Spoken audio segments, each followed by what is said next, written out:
Dan berikut kami sampaikan bagaimana posisi penutupan indeks harga saham gabungan di sesi kedua diperdagangkan hari ini, di mana IHSG kembali ditutup di zona merah meskipun pelemahannya sudah mulai terbatas pemirsa.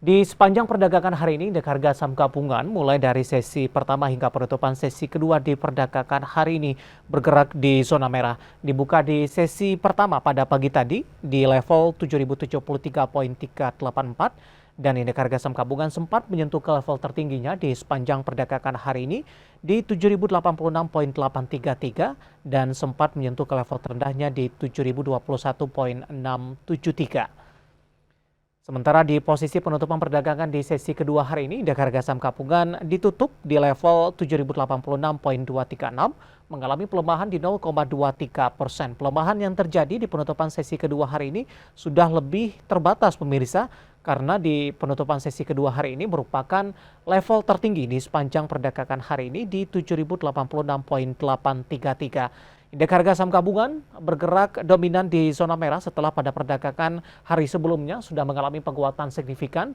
bahkan sempat menembus ke level tertingginya di 7.144. Di sisi lain, para pelaku pasar hari ini masih menunggu rilis data inflasi Amerika Serikat yang akan diumumkan pada Rabu waktu setempat. Dari update penutupan indeks harga saham gabungan, berikutnya kami akan sampaikan bagaimana data perdagangan lainnya yang berhasil dihimpun oleh tim redaksi kami. Langsung saja kita ke grafis yang pertama, pemirsa, bagaimana posisi penutupan indeks lainnya di sesi kedua di perdagangan hari ini. Seperti MNC 36 mengalami tekanan di 0,21%, kemudian Jakarta Islamic Index menguat di 0,25%, LQ45 melemah tipis di 0,09% di level 1007.796 seiring dengan pelemahan indeks harga saham gabungan di penutupan sesi kedua di perdagangan hari ini. Selanjutnya bagaimana rotasi pergerakan sektoral di mana teknologi lagi-lagi memimpin penguatan di 0,85%, konsumsi primer juga menguat di 0,12%.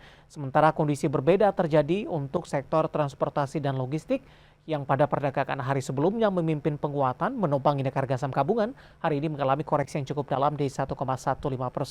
Disusul sektor infrastruktur juga melemah di 0,61%.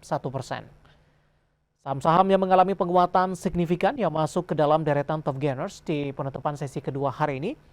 Dari pertambangan batubara ada Adaro, ditutup di zona hijau menguat di 3.140, Astra Internasional juga menguat di 6.850, pertambangan batubara lainnya ada PTBA juga ditutup di zona hijau di 4.170, sementara Buka tampaknya penopang dari sektor teknologi yang hari ini menguat dan ditutup di level 308.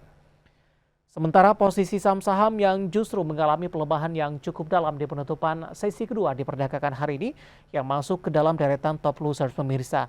Dari perbankan big cap ada BBRI melemah di 4.310, Telkom juga menjadi pemberat di 4.560, Bumi hari ini akhirnya ditutup di zona merah mengalami pelemahan di level 133.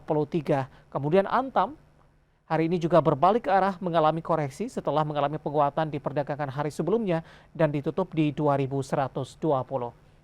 Dari update pasar domestik kita akan coba lihat bagaimana data terakhir dari Bursa Asia yang berhasil dihimpun oleh tim redaksi kami. Dapat Anda saksikan juga di layar televisi Anda pemirsa. Data terakhir dari beberapa bursa Asia untuk Nikkei Jepang melemah di 0,65%, SCI Singapura menguat di 0,48%. Kospi Korea juga melemah di 0,90%, sementara Hang Seng Hong Kong melemah cukup dalam di 2,59% dan berada di level 19.484,62.